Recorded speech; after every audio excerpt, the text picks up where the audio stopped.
Hello guys, welcome back to Trekyards. I'm Captain Foley. And I'm Connor Kongs, and we are not taking midweek break from reviewing because Prodigy starts this time next week. So don't worry, guys.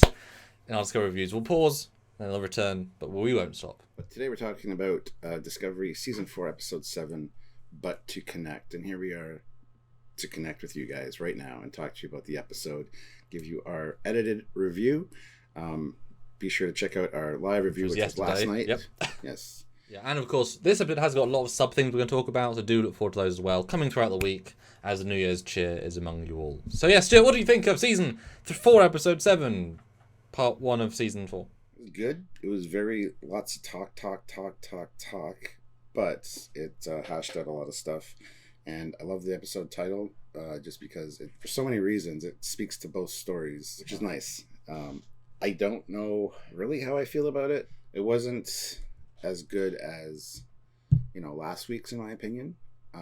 But it was very Star Trek, like the whole principle, the thoughts, very Federation. And we got to see a few cool things. Kovich had a big part in it, which was nice. So yeah, there's a lot going on that I like, but not quite sure how I feel about it, honestly. So we'll have to talk about it and see how it develops. But how about you? What did you think about this one? Oh, I super enjoyed it. Like, I wish Phantom Menace had as fun politics as this. It's like they wrote the politics stuff a lot more engaging. No, I enjoyed it because it answered and moved a lot of the main stuff forward. It felt very Starfleet, very Federation. Burnham did a great job again. Really, really good. I love the and I wouldn't call them references as much as integrations. The bomb I thought was weird, and then some isolitic bomb from Insurrection, and that links, like, they're using something real to make something them make more sense, and then suddenly you understand the gravity of the situation once they say it. Little things like that they kept peppering throughout. So like, okay, this keeps adding real depth to it. That I thought was really fun. And a lot of the little reveals were good. And there was normally a reason for, if I ever found a point in the episode I was thinking, doesn't quite work as well, something came along that was like, oh, that's why, or that kind of helps, or etc.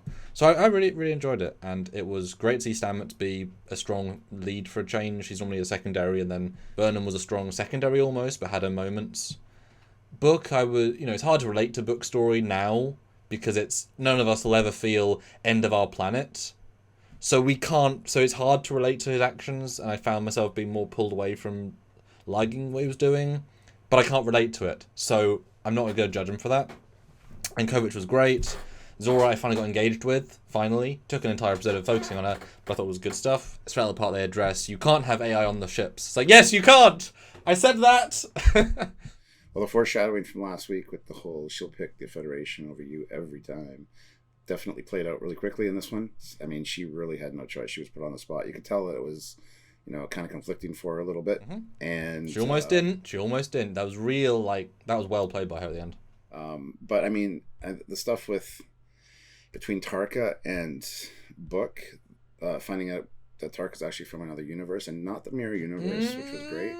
That's not what I read from what he said. I read him as saying that they heard about another universe where everything's happy and positive. We want to go there for the first time. That's what I thought he said. They were from another universe, both of them. They want to get back there. We'll have to... in the second watch, we'll both find out who's right, because that's not what I heard. Well, I know I'm right, because I paid close attention to that part. So okay. So, yeah, I mean, hopefully he's from the Prime universe, because this clearly is not. Well, that would be fun. No, nothing bad happened, etc., etc. So, yeah, no burn where he was from, no war. So that's a really great story, and I want to definitely find out more about that. And it's just the way that him and Book, kind of work together. Yeah, I don't know. It kind of is disappointing for me for Book's character, but then again, like you said, we can't relate to how, somebody in that position would act necessarily. It felt oddly inorganic. A little bit. But I mean, it was great to see Tarka back and kind of get a better story for him. And we can't dumb down isolated weapons. That's the whole point. I love that. It's great. Yeah, like he wants to destroy the weapon, which has the possibility of destroying subspace in that sector, as well as perhaps providing feedback and therefore casualties or collateral damage on the other side, which could seem like an attack from us. And like we've kind of said all along, this is probably something that's not attack based. It's probably very much a side effect of something else, and they don't realize they're causing any collateral damage on our side. So I like the whole debate about the whole thing. And I find it so disconcerting that two people can screw up everything if it goes badly. That I hate that part. But that's often Trek when someone goes against the. I mean, Picard doesn't infect Hugh, and therefore he caused the death of trillions of people because he doesn't destroy the Borg then. I mean, those bloods are still on his hands by choosing to go against all of the Admiralty. The Baku, the Federation Council, agreed to this, and they could have saved billions of lives. He went against all the Federation for that, so happens often. And they might be right. I don't think they're right, but they might be right. Who knows? And boy, what a reveal at the end. Oh yeah, Spore Drive 2, boom. It's a little box. It's a little box. No spinning shit, it's just a box. So, oh. Yeah, and they even said this will change. Well, Spore Drive 2 should be renamed something. Well, he says he does. Book is capable of using the regular Spore Drive, so this one, though, apparently can be used by anybody. He said it'll revolutionize the Federation. Oh, I thought he said that it was just, it can be put on any ship, but you still need Book he did. to do it's it. Easily installed on any ship, and he goes, people are going to thank me for, being able to spore jump without having, like, basically your stamets is the way he kind of put it. I just can't remember the words he said. But yeah, it looks like this is the next generation Spore Drive that anybody can use, although Book is still using it. So, but his experience. I mean, you wouldn't want the guy who's never used it before to use it. Yeah, so we got 2 Spore Drives now, 2 working Spore Drives on 2 different ships. Although you kind of get the sense, actually, that... And again, I didn't hear that he said everyone can work it. I heard the opposite, actually. But if it is, everyone can work it. If this then becomes the story conceit for why they can jump away, and because the scientist dies, he's the only one that worked out the Spore Drive too, and he took the research with him, then they can't remake it, because once you give everyone a Spore Drive, it becomes pointless. Like, it felt like he took his one working prototype, and he didn't tell anyone else how to use it, because... Aurelio knows, though. He's the one that said Aurelio should rename this thing, because him and Aurelio worked on it together. So. Yeah, but you can still have 2 partners, and one get it, and the other one just gets another part of it. I mean, Stamets knew how to make the Spore Drive work, and the other guy didn't. He got himself killed. Who Zelda's test guy. I mean, there are definitely one side of the team that are better. But I know what you mean. But I mean, he could have deleted all the research and said, really, not tell anybody. But yeah, what an ending. But I like it didn't end where I thought it was going to end. I think it'll be a red herring as well. But then we got quite a big next time on as well, which was like quite a lot of stuff. I was sad we didn't see any great, edge of the galaxy, like Spore Drive jump. I was sad we didn't get to that moment, but I quite liked the final moment, so... Called it a little bit with Zora not wanting to give the coordinates because she didn't want the crew to jump there and get injured or harmed in any way. Well, we call it should be a problem, yeah. Yeah, the whole Zora thing was pretty awesome, actually. Love how they were even calling at one point that if they want, they can extract her and give her a body of her choosing, which I thought was going to happen. I thought she was going to become a crew member. Well, she is now. Well, this is true. What rank will she be? They'll have to make a new rank for her. Well, they said specialist, so you don't need ranks as specialist. But I was kind of going to say Ensign Zora. I thought they were going to make that joke. You've got to earn that promotion, Zora. And now I'm Captain Zora of the USS Discovery. Yeah. So that was great. That whole subplot with her and figuring that out. And she even provided a failsafe that if they needed to get rid of her, they could. It was very easily disassembled at the end. It just probably can be put back together, which looks like my guess, but... Mm-hmm. Yeah, that wasn't, I think, the point, because they don't want to kill her at this point because they sussed out that she's actually sentient in a new life form. And there's a good episode on Zora specifically, because it does kind of do some odd things, good odd things, but some jiggery poke in this episode. But I definitely liked it, although, like I say, I wasn't sold on the story until this episode. They really kind of like sidestepped a lot of their own storyline. Yeah. To just kind of go in a new direction, which was interesting. But I appreciated that. Average TV, you think, why'd you do that? But when Stamets comes in, does the music, says, let's huddle. I love that in a sense of, okay, yeah, don't let Hal hear you. Yeah. And then Kovic says, yeah, we're not doing that like story conceit. We're just gonna be like, we're not gonna waste screen time by having a will they, won't they? Zora, we're gonna talk to you bluntly. It's like, we're going adult with this. We're going real with this. I was very impressed by that because that's not the thing you think is gonna happen. And the failsafe was interesting because again. You can take it. They put in both sides. Like this is good, or this is I could kill everybody. Says Saru. I can kill you, but I don't. You trust me. But everyone put both sides, which is very unusual for them. It's normally quite granular and it's like. But that was again adult level conversation. Although probably the end saying she's just a new life form is a bit of a cheat. But they already said the sphere data was alive anyway. Like the sphere was alive when they met it in season 2. So it's kind of taken years to kind of.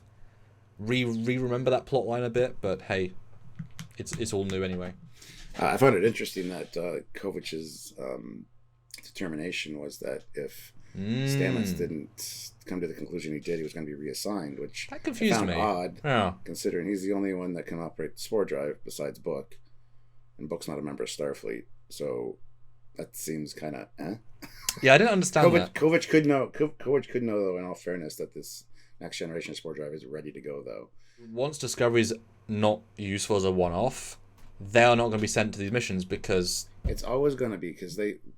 Adira pointed it out in this episode. This is the only ship with the sphere data, with 100,000 years of knowledge. They made that point, that's another reason that Discovery is so special, because it can do all these calculations and have all this information. So... And it's a living ship now, literally.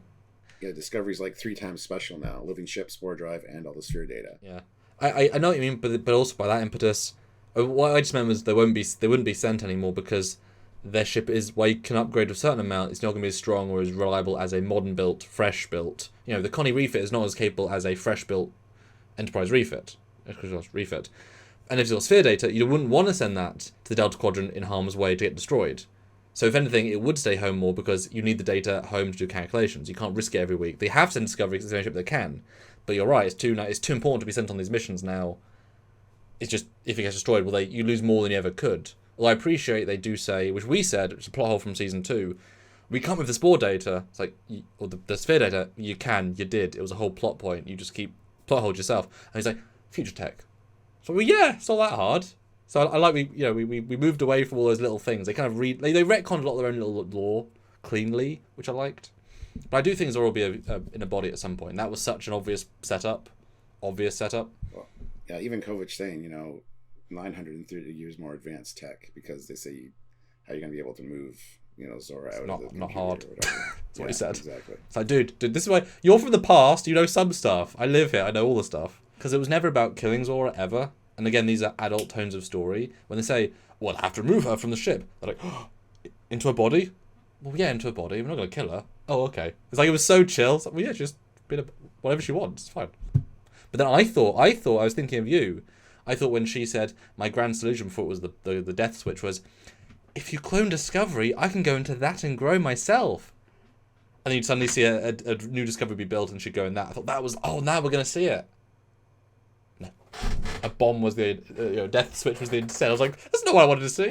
I never even once thought that, but now that you've mentioned that, yeah, that could be a great solution. Because then if it hasn't got the Spore drive in it, it's got 22nd century tech, it's not as capable, it can't do any damage, really. I thought that was the obvious, it was weird out. Like, I need to be in Discovery, but I can be in my old Discovery body. One thing that really disappointed me with this episode, though, was the lack of Admiral Vance. Oh, I know. I know we see him in, like, the preview for the next set of episodes, but I really... even just in the background would have been nice in this situation. He's very important in this decision, and he's just completely absent, which, just probably filming schedules. Yeah, that clearly feels like he just couldn't get on set. But yeah, that was strange. I mean, he gave, 3 Romulan Vulcans 3 different votes and not one Vance. You know what I mean? It felt, it was very odd how they did voting, because there was lots of repeat species. It would have been nice if they said he's on the most important mission, at least to have the sense of, okay, or his vote is by postal. Postal vote would be cute. Yeah, that was definitely on a mission. But if they can't get him, they can't get him. So I'm not gonna.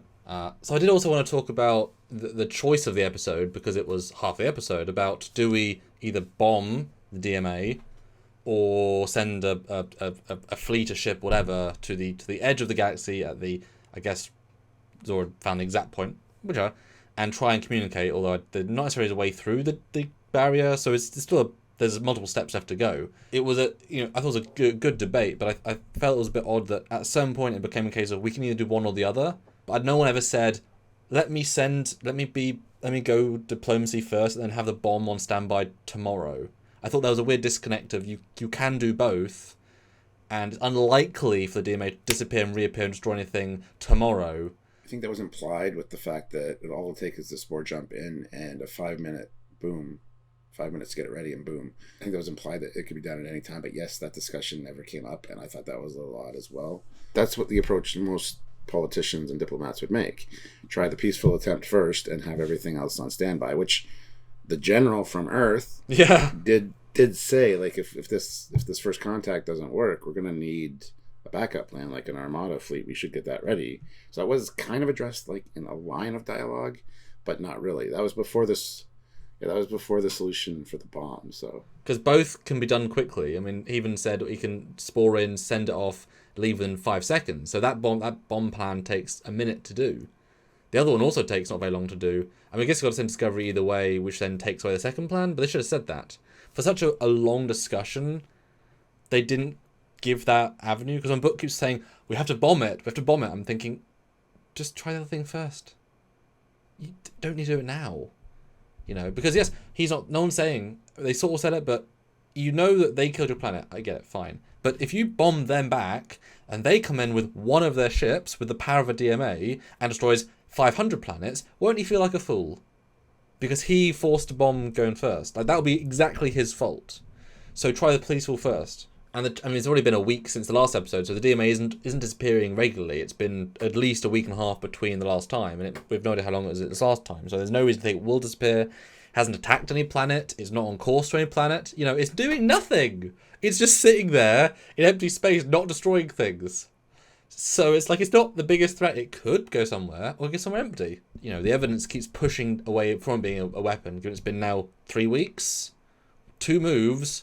To attack. You know, it's been such a minuscule thing, but I definitely thought that was do both.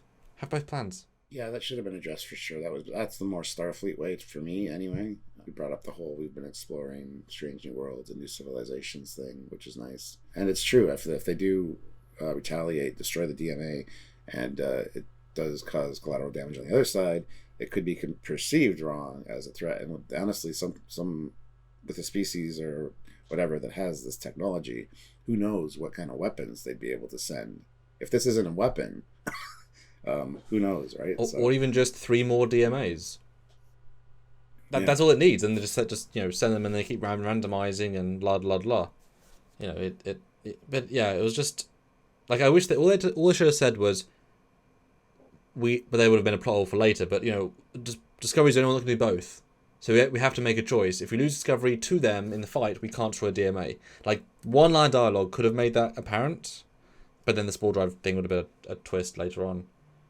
And you would have thought, though, that the guy would then have just gone to Book and said, you know, we could do it ourselves. Screw this vote. Because they clearly thought they were not going to come back. Anyway, so that's the way it was played. If the bomb destroys a DMA, which in itself is a controlling device, and which generates the thing, which can be pulled back in like 30 seconds, so it isn't a cloud that, like, they can pull light years in seconds, right? Yet the guy says, and it won't destroy the power source. So you're saying destroying subspace around a thing for 5 light years isn't going to destroy the power source inside of the bomb that you're bombing. That was never made really clear. They did say that, yes, we'll destroy the device, but we'll have access to the power source at that point. Because we both assumed it was getting power from the other galaxy through the portal. Yes. Yes. But then they explicitly said the internal power source. And tower, yeah, exactly. So, and I don't think they can go there, pull out their power source from this massively powerful device, steal it. That's a third plan. So there was a little bit of disconnect with some of that. They must have cut some lines, because they are definitely, like, I wouldn't call them plot holes, just they forgot to mention some things they thought about. Yeah, the internal power supply kind of threw me a bit, but... Yeah, because we're definitely assuming it comes from another... through the wormhole. And if they can also sport into this safe area, why can't they just go through the wormhole it's generating? Why do they have to go to the edge of the galaxy, which has there's no portal through the galaxy. There's no portal through the edge of the galaxy. It's phasing from one point into another. Well, so there is nothing between. To be fair, and I was waiting for this, the coordinates that Zora had, I assumed were extragalactic, like another galaxy coordinate. And I expected Kovic to say something about that after it was displayed. Yeah, it wasn't made clear that the coordinates that Zora has... Well, I assumed at the beginning that it was the source of the DMA, which is what it's supposed to be, right? Which you would think could be another galaxy or outside the galaxy at this point. It's never made clear after that.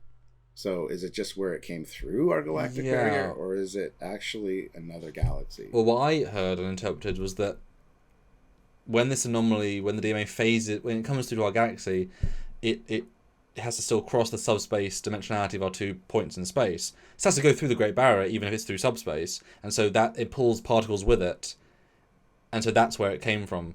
Because, I mean, if they did just have the coordinates in another galaxy, that's freaking absurd amount of accuracy. Zora's never been to that galaxy, so there's no point of reference. And just knowing that one particle does not give you a XYZ point in space 100 billion light years away. No, it does not. I'm sorry. But like I say, it was certainly implied, potentially, but it doesn't make... Like, that's too much magic source. But that's what I'm saying. Even if they got to the edge of the galaxy, it's like, well, okay, now what? We're at the edge of the galaxy, we can't spore out. Unless we can spore out, then do that anyway. Then don't spore the edge of the galaxy. Basically, we don't know! They don't clarify a few things. But there's another 6 episodes, so we still got time. Well, the weirdest thing about the whole coordinates thing is it didn't look like coordinates. No, it didn't. It just looked like a really long number. And 2 numbers. Like one set and then Yeah. times or minus is strange. Questions, Stuart. So- We have questions. Yes, we do. But that being said, it was a very diplomatic, talky, Star Trek-ish episode. And, yeah. Burnham did great. Yeah. Again. Yes. But, Stuart, go watch our full review. Well, you don't because you were there. But everyone else, go watch our full breakdown where we might answer all these questions. And, of course, our sub-videos where we have deep dive questions about these, or conversations about these single topics. Which I'm excited about, Stuart. Clearly, a lot to talk about this week. Absolutely. So tune in, guys, and make sure you're subscribed. Click that notification bell icon to all so you don't miss anything. Comment down below what you thought about this episode, and please like this video. And, of course, if you can directly, that's helpful, via Patreon, PayPal, joining the YouTube channel, or in the Super Chat lives. Live Super Chat lives. We call them that because it was very helpful. Any amount. 5, 10, 15, 20, 100, 200, 300, 500, 900. That's insane. But just help us out, because we do rely on your fan support to help our little show that could keep on going. That's right. So until next time, guys, which will be Prodigy. Mm. Well, there are some other episodes coming out of this episode. But anyway, yes. Moving back into Prodigy for a bit, then back to Discovery, then into Picard, and then into Strange New Worlds next summer. Anyway, there's a lot going on. It'll be Christmas 2022 before we know it. Anyway, guys, until then, whenever it is you see us next, I'm Captain Full. I'm Connor Combs. Bye, guys.